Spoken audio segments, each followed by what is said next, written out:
সত্যি কথা বলতে কি বরমশাইয়ের সাথে এখন আর সেরকম ঘুরতে টুরতে যাওয়ার হয় না।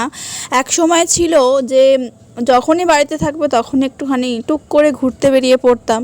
ঘুরতে বলতে ওই ভিক্টোরিয়া, ব্রিগেড মাঠ এইটুকুই আর কি, এছাড়া আর কোথাও কোনোদিনও যাওয়া হয়নি। মানে কলকাতার সাইডে, তারপরে এই ধরো একটুখানি গেলাম হচ্ছে বিশ্ব বাংলা, এইসব জায়গাগুলোতে যেগুলো ঘুরে চট করে চলে আসা যাবে আর কি বাইকে করে, এই সব জায়গাগুলো একটুখানি আমরা ঘুরতে ভালোবাসি একটু বাইকে করে। আর তো সেরকমই দেখো 15ই আগস্টে বিকালবেলা ঠিক করলাম যে চলো তাহলে একটুখানি ভিক্টোরিয়া থেকে ঘুরে আসি। কারণ আমরা যেদিন দিদি বাড়ি থেকে আসছিলাম সেদিন আমরা হুগলি সেতুর ওপর থেকে দেখেছিলাম যে ভিক্টোরিয়াটা ঠিক এরকম পতাকার কালারের, মানে আমাদের এর পতাকার কালার আর কি, কি সুন্দর করে আর কি লাইটিং করেছে, সেটা আমি চোখের মানে সামনে থেকে দেখতে চাই।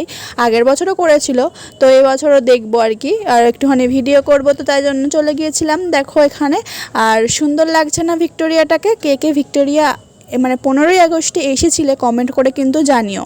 আর দেখো এখানে সব পুতুল টুতুল বিক্রি হচ্ছে, বরকে বললাম একটুখানি কিনে দাও আমাকে, বলছে কি হবে তোমার বাড়িতে তো অনেক আছে। আমি বলছি এরকম পুতুল আমার বাড়িতে নেই, তো তুমি কিনে দাও। তো ভাবলাম যে ঠিক আছে ছাড়ো, ফালতু ওর সাথে তর্ক করে আমার কোনো লাভ নেই, তো চশমার দিকে যাওয়া যাক, একটু কিছু চশমা কেনা যাক। তো সেটাই বলাও যাক করাও তাই। তো চশমা দেখো এখানে দেখছিলাম, আর প্রত্যেকটা চশমাই দাদা ভাইয়ের কাছ থেকেই আমাদের নেওয়া। তো বড়মশাইয়ের চশমাটা পছন্দ হলো তো নিয়ে নিলাম, আর আমার জন্য একটা নিয়েছি। তো নিয়ে এখন বাড়ি যাচ্ছি। আর দেখো এখানে ঘোড়া, তো প্রচুর ঘোড়া থাকে এখানে, যারা ভিক্টোরিয়া এসছে তারা জানো, মানে বিভৎস ঘোড়া। তো এখন তো ঘোড়া চাপলে তো মানে ভালো লাগবে না, ভিডিও করলে ভালো আসবে না, তো তাই জন্য আর মানে চাপা হলো না, চাপলাম না। পরে একদিন কোনো দিনও সকাল সকাল এসে চাপা যাবে।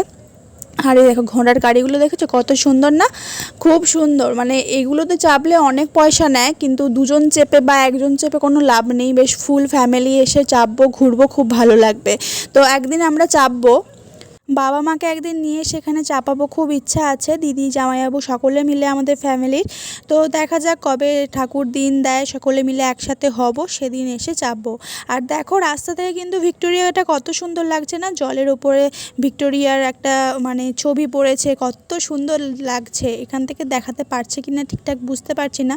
তো তারপরে যাই হোক চলে এসেছে আমাদের বাড়ির সামনেই একদম।